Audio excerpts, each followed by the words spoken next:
co-pastors Lakewood with him, took us on a tour of what they call their worship facility. The ceiling changes colors. Isn't that neat? Isn't that beautiful? And it changes during the songs or however we program it.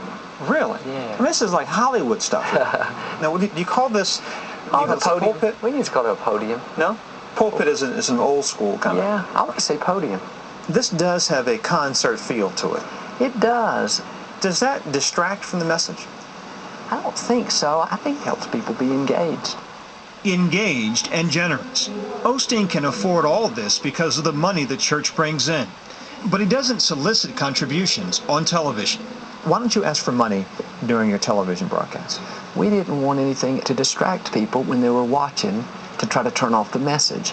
Because we know how people are skeptical of TV ministers. Hey, there's a guy who just wants my money. That's what. I didn't want any of that. But you do want their money. Well, we need people to support us or we can't stay on, but we don't get on there and ask for it. And it's amazing how people can see that when you're genuine, they see money. Buckets of money. Over $43 million a year gets collected in the church. Another $30 million or so comes in the mail. It's a cash cow and a family business. Osteen's brother, sister, and mother are ministers in the church.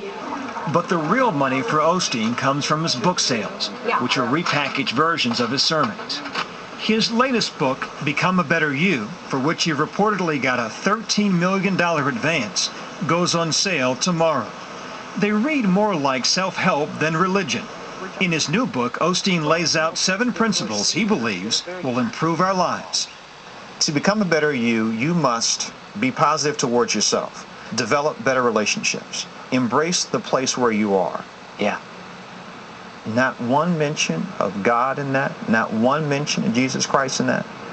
That's just my message. There is scripture in there that backs it all up.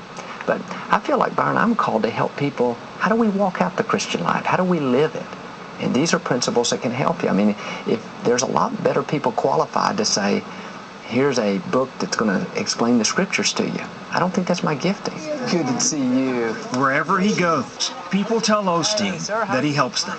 Hey, how you doing? Thank you so much. Thank you. What you do, you've changed my whole life. Oh, I'm so glad it's helped. God bless you. Thank you. Thank you. God bless you. Roman Catholic.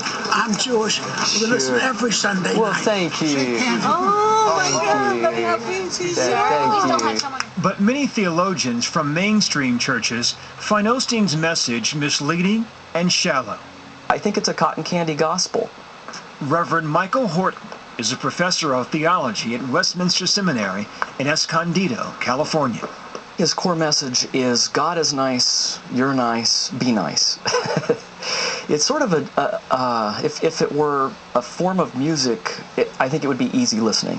He uses the Bible like a fortune cookie. This is what's going to happen for you. There's going to be a windfall in your life tomorrow.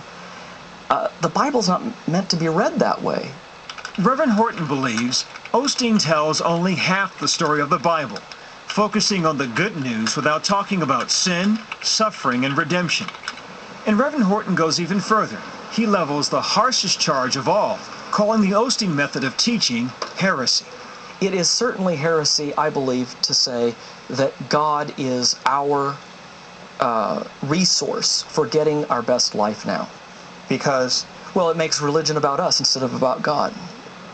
There are a lot of people in this country, religious people, who consider your theology dangerous.